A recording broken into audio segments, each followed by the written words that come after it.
New technology that can help you take control of your health is on display at the 2023 CES, formerly the Consumer Electronics Show in Las Vegas.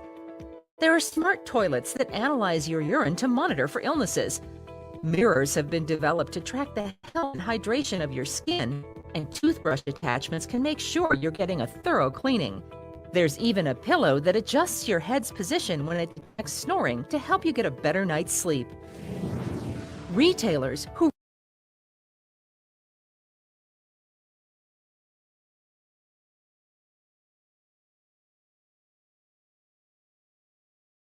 recognize returns can be an opportunity for more sales are learning to streamline an often fraught process. But there can be some pitfalls. Keep records and hang on to receipts, emails, and tags. If you don't have the receipt, check your credit card record for proof of purchase. Don't procrastinate. Some retailers have tightened the window for returns. That's your AARP Minute. See you tomorrow. Well, Sandy, thank you very much for that introduction, and we have been friends for a number of years through the community banking organization, and I'm glad to be here today. It's my privilege to do that. You might hear some repetition of the comments and topics from the last speaker, but that's okay. Having a teaching degree, I learned that one of the best tools in learning is to repeat, repeat, and repeat. So when we get done, maybe we'll get it, okay? All right, my goal today is to share some basic tools with you that everyone in this room should have. Every single one of you. First of all, how many have a will? Okay, large number of hands went up. When I finish this with some basic questions that will be answered, I hope you will understand the concept that I call foundation planning. So, what is foundation planning? Well, here's some questions that I hope we get answered today. Who cares about what you've accumulated over your lifetime? You've worked hard. You care about that? Yes. Who do you want to receive those possessions? Do you care, or do you want to direct? Yes? No? Yes, you do. Okay. So who wants to be kept alive if there's no hope of living independently? That's a deep one. And who would you want to speak for you medically? All right, we can answer these as we go through this presentation. So foundation planning is for everyone. The tools for foundation planning and what everyone should have: a will. Substituting a will could be a personal trust with a pour-over will, a power of attorney for property, financial arrangements, things that you cannot do that someone needs to be done for you, and a power of attorney for health care with a guardian appointed. And I add that guardian appointed because you can do that, and a lot of times people don't think in a power of attorney of appointing someone to carry on as a guardian. That's where the court would supervise what takes place with that individual. But you can name that person. And then the last thing is a living will. So to dwell on the will for a minute, a will is a very important document. We sometimes think that life just goes on and on and on, and someday we'll get around to it. Well, today's the day to get around to it, because if you do not have it written down, what you want, who you want to do it, and how it's to take place, if you are incompetent or not here, it won't happen. So a will is a legal expression of your last wishes for your personal and real property. When you talk about having a will,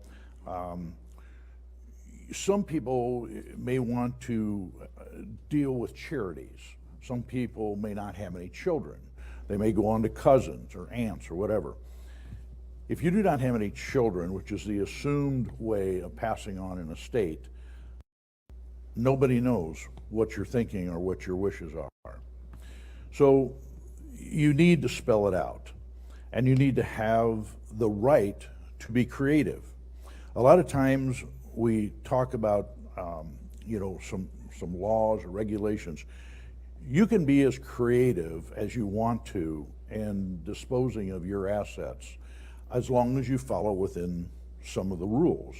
But charities are involved, families are involved, second cousins are involved, naming specific pieces of property that you have to someone.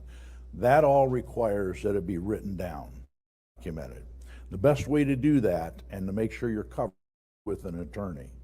And I would strongly recommend that you consider an attorney if you're drafting a will. Most of us will probably leave our estate to the family. However, there might be some conditions you'd like to place on them, such as, I don't think that Johnny can handle money just yet, or I don't think that he can have the farm just yet. So maybe you want to stipulate at age 25 or age 35. You can do that, but you can't do it unless it's written down. So in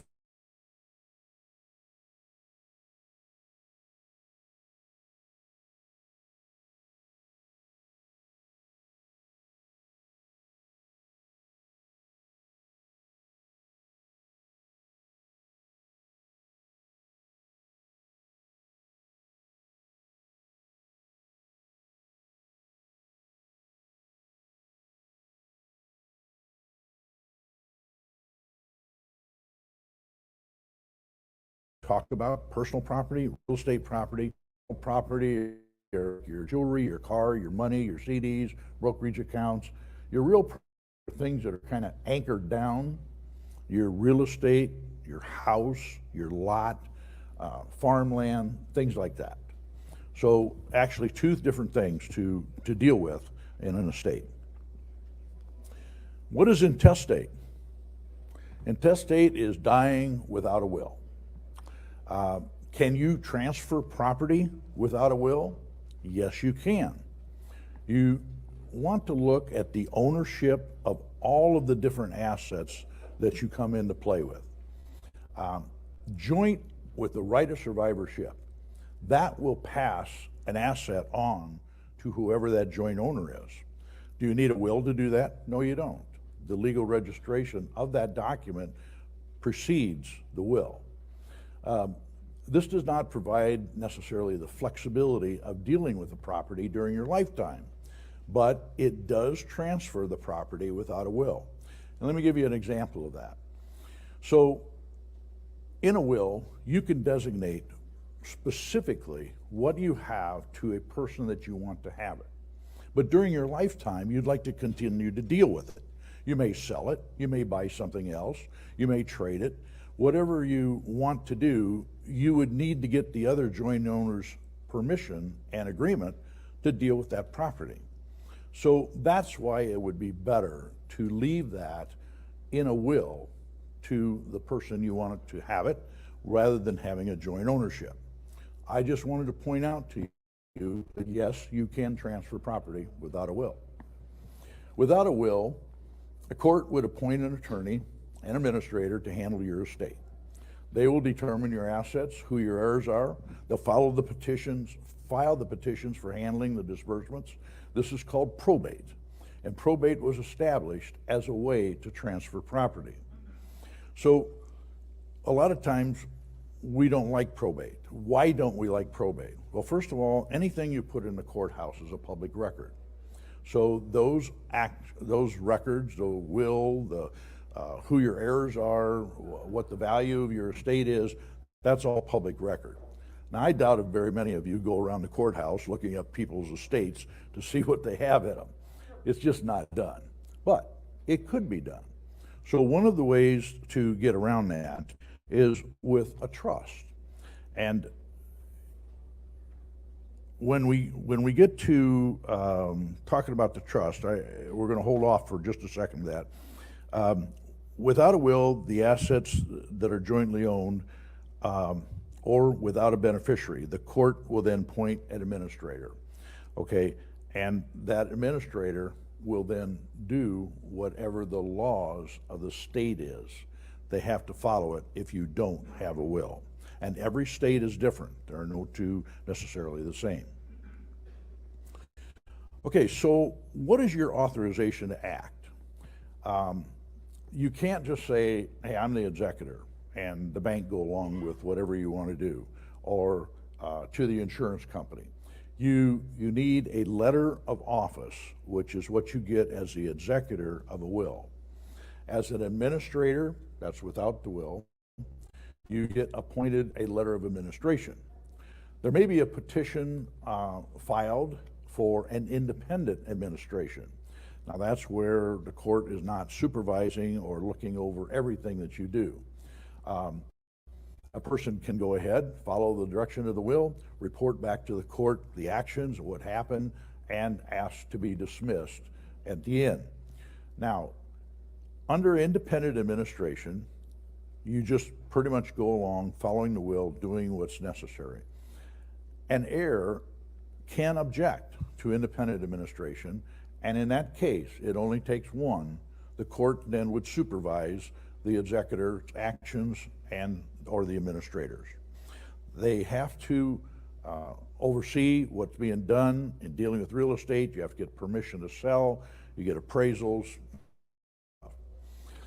Now today, at least as we know it today, if an estate is less than $100,000, then an attorney can prepare a small estates affidavit to pay the expenses and make distributions.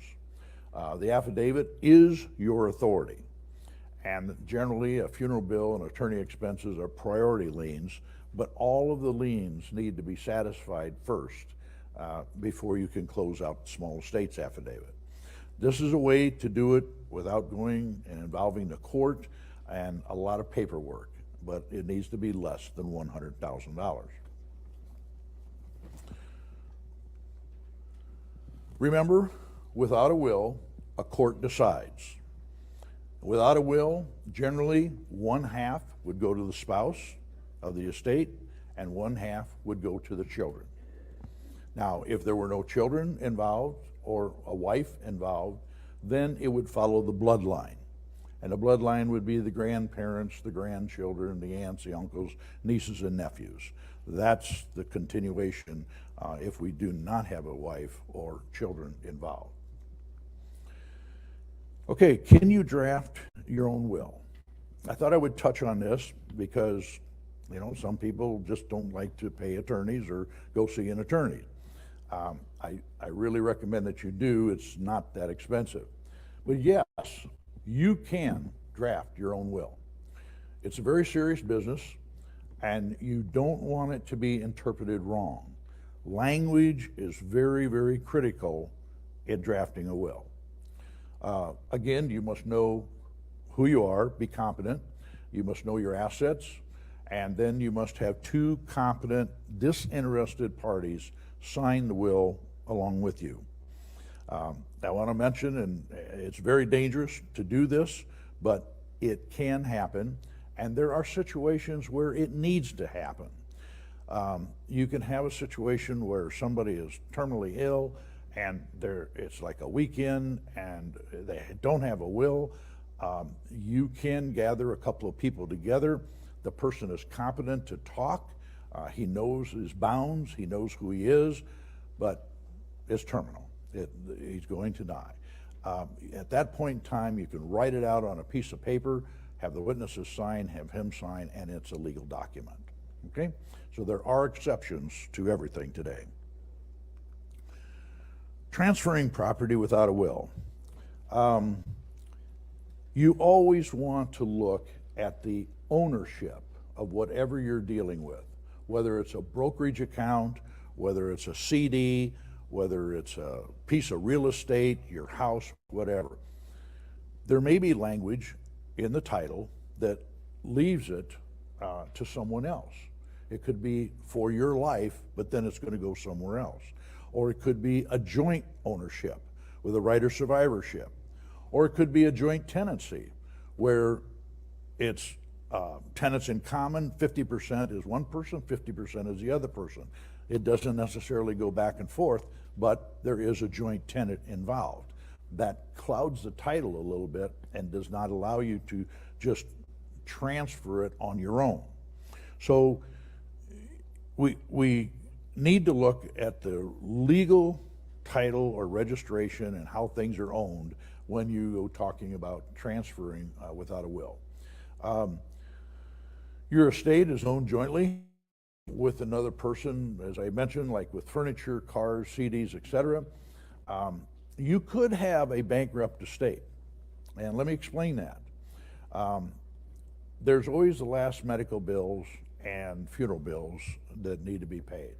If everything is joint ownership, you may have a bankrupt estate because that joint owner would get the property.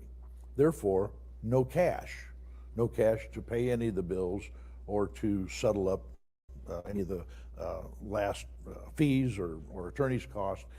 So if you didn't have enough money, now the people that you wanted to have the property and to receive the CD or the bond or whatever it might be are going to have to give up some of their money to pay the bills. The bills have to be paid. And if you have given everything away and say, well, that's my way of dealing with my estate, it could be what we call a bankrupt estate. You have no cash to deal with paying the bills or paying any fees, okay? Check my notes here. I do want to mention one additional thing in the registration on how things are owned. A registration, joint tenants with the right of survivorship, but yet in the will, I've named Joe to get that CD. But the CD reads, I and Mary, joint tenants, right of survivorship. You have a conflict with that registration. The registration on the document supersedes the will. That's the way it's going to go. It's not going to follow the will if you find a conflict that way. The ownership and how it's owned will supersede it. Let's get on here. Okay, we're going to talk about trust for a minute now. And trust can be very complicated or can be very simple. And a trust can also substitute for a will. Now, you can have a trust that is established by the will. That's called a testamentary trust. Generally, when it comes on board after the person passes away, it's also irrevocable. Whatever they said wanted to do with the trust, how it was to operate, who's to get the money, etc., that's done. And it just becomes irrevocable and it cannot be changed. So you can also have a trust that is created while the person is living. In that regard, you want a pour-over will to go along with the trust. Let's say you establish the trust and it goes on for 20, 25 years before something happens to you. You may have opened an account in another town, another bank, all our bank mergers that are going on and everything. It can happen very easily. You didn't intend for it to, but it's there and it's in your name. So a pour-over will basically says in just one paragraph, anything I have that may be in my name, put it in the trust. Okay, so now you've got the trust governing, and you only got one instrument that's governing anything that you want to do. The trust language is also very critical in that you can establish a trust, but if you do not register your CD, your brokerage account, your house, your farmland, whatever, if it does not have the trust language on it, it's not in the trust. You have to follow through and make sure that anything that you want to be governed by the language in that trust is registered in the trust name. A trust is not a probate asset. It has a trustee already appointed by the document. And this is what a lot of people like today. They really like the ability to be private, quiet, handle things just within the family, and that's the way you do it, is with a trust. It is not recorded in the courthouse. Nobody has access to it. You deal with you and your trustee. That's the only people that really know about it, other than the people that might be getting some of the property. Now, a lot of people think that a trust will save taxes. Well, there could be some provisions in the language and that could save some taxes, but it doesn't. A trust is there for privacy and to handle things quickly upon your demise, that you don't wait for that 6 months of claims to go through, or for everybody to gather up the heirship and gather up all the assets and fill out the paperwork for the court to approve. It just happens very quickly. So the flexibility of the trust is very important, in that you can change it every day, any day. You can change your will any day, every day. None of these things are in stone as long as you're living, unless you've established an irrevocable trust. An irrevocable trust, you've done it, that's it, can't change. So the types of trusts that we deal with is, the first one is a personal trust, which I've already mentioned. No probate, it's quiet, it's confidential, and it has quicker action to it. The irrevocable trust generally starts out as a revocable trust. A lot of times people will do the revocable trust, as I mentioned, where they're living, and upon their death, it becomes irrevocable. So you can also set up an irrevocable trust while you're living, but what you're doing is you're giving up the ownership, the control, and everything that goes along with owning a piece of property. That trust, that irrevocable trust, now controls it, now has it, and is doing what you want it to do. You wanted to give up control of it. So that's where the irrevocable trust comes in.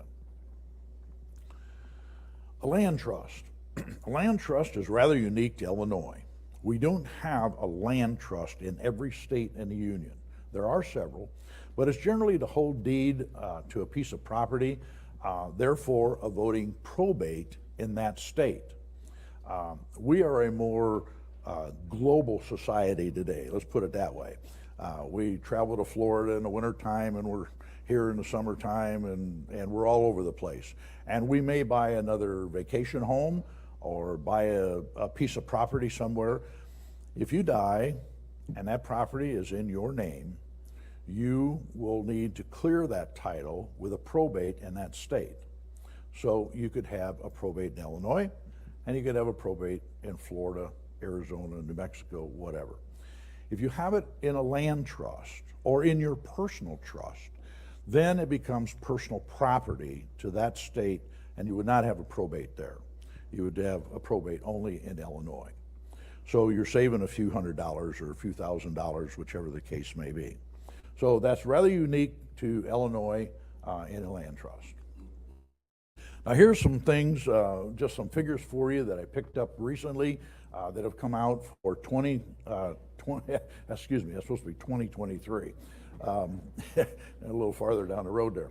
The gift exclusion for 2023 is $17,000. You can give anybody, any single individual you want to, $17,000. Do not have to file a gift tax return. No questions asked. You just do it. The federal estate tax exclusion will move up to $12,920,000 for each person. And it continues to carry over the provision. What does that mean? So let's say your spouse has passed away and there was a $6 million estate. There's another $6 million that did not get used. That $6 million can come over to the remaining spouse, and now they have the $12 million plus the $6. They got an estate exemption of $18 million. That was huge when they did that. Now here's the problem. Illinois. Illinois is the problem. We only have a $4 million exclusion. in the state of Illinois. And this is a problem with the increasing of the real estate values that we have today. Our farmland has gone up 20% this last year, went up 20% the year before that, went up another 15% the year before that. Very well in farmland, but it's causing a problem for those who live in Illinois when we talk about having an Illinois estate tax. So you can have an Illinois estate tax, not have a federal tax, and that's the one that we're fighting right now.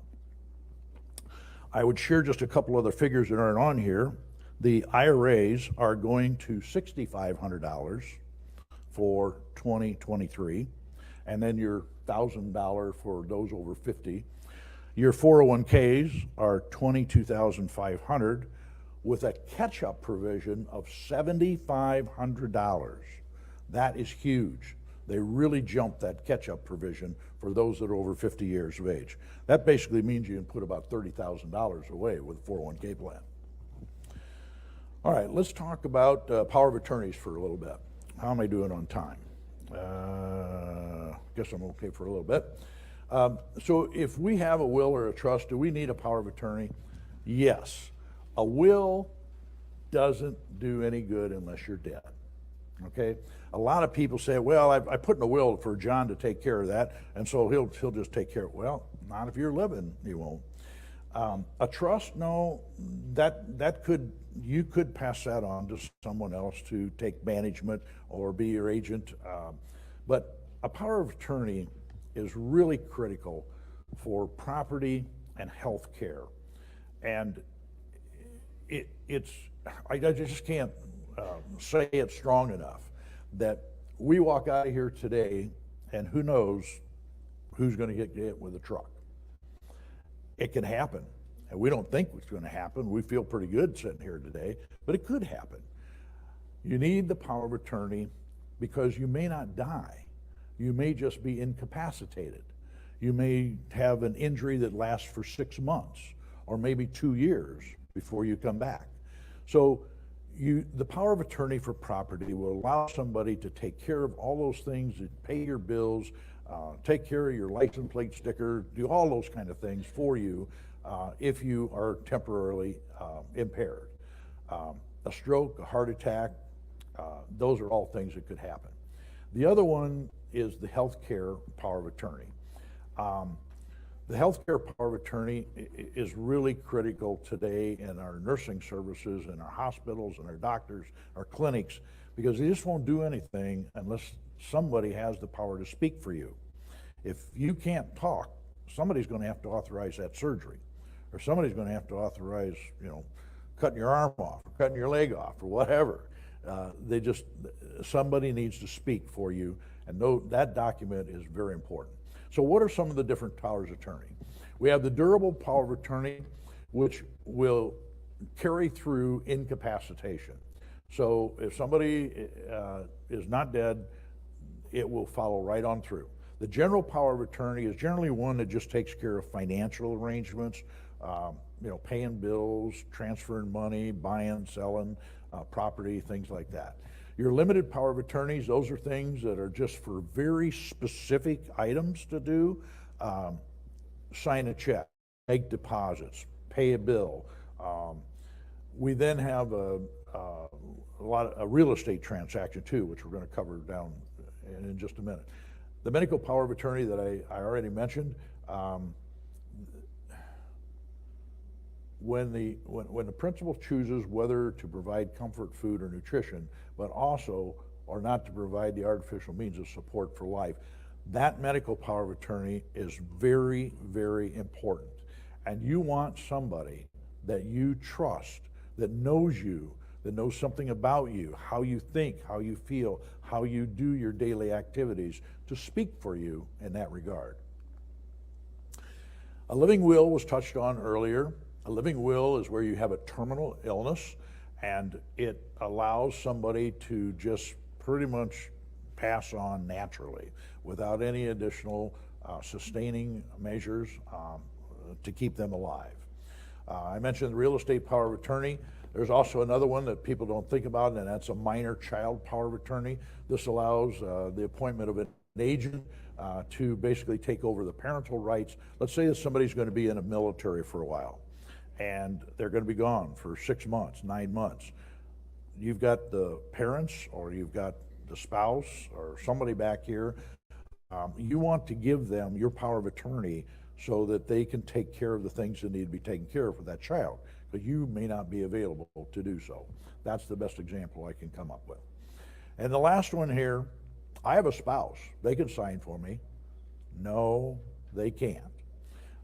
Today, you need written direction for someone to do things for you.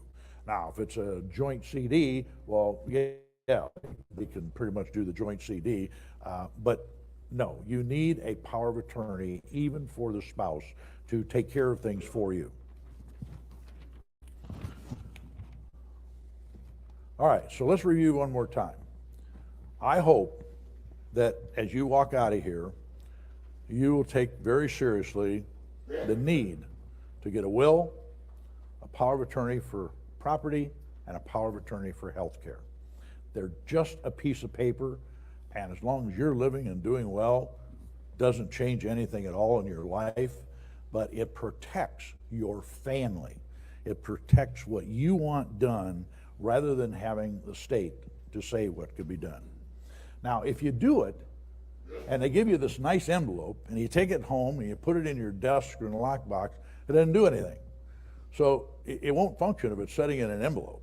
You need to give it to your doctor, your dentist, pharmacist, they need to know that you've done this so that they can do what you want done and follow through. Now I want to touch very briefly on the last concept. There's about 26 different tools for estate planning, but there's one that is just absolutely outstanding. It's called Section 529, College Savings Program. But you know, there's as much of an estate planning benefit to the college savings program as there is just for college. First of all, it pays college tuition. The money that you put in there is after-tax money. It grows tax-free. If you use the money for college expenses, it's free, no tax on it if you use it for the college expenses.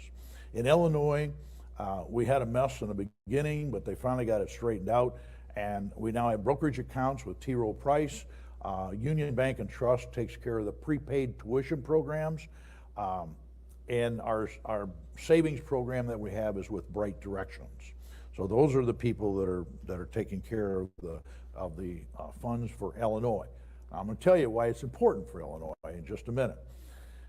The account owner, it has a second owner, and it has a beneficiary.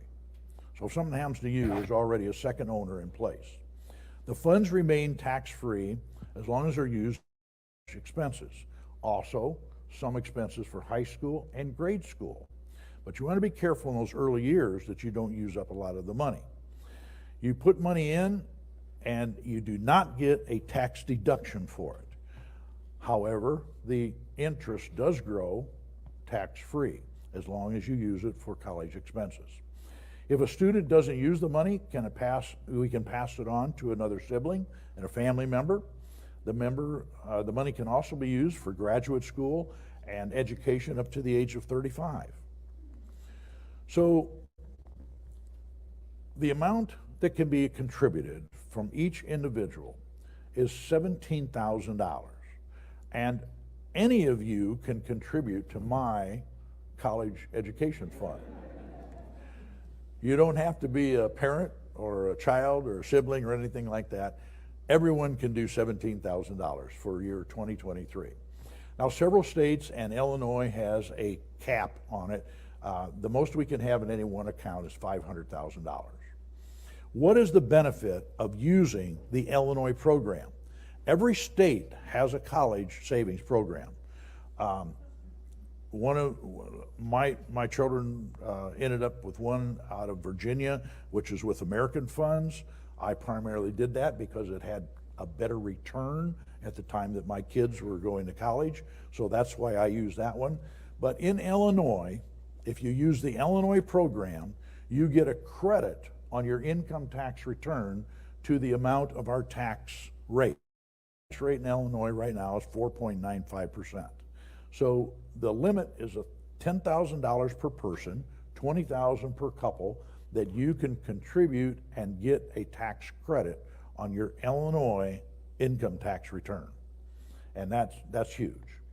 The other thing I wanted to mention is I did earlier that the 529 is a great estate planning tool. There is no other gift that I know of anywhere that you can make a gift and control it. And then this next slide is going to show you an example of how it compounds.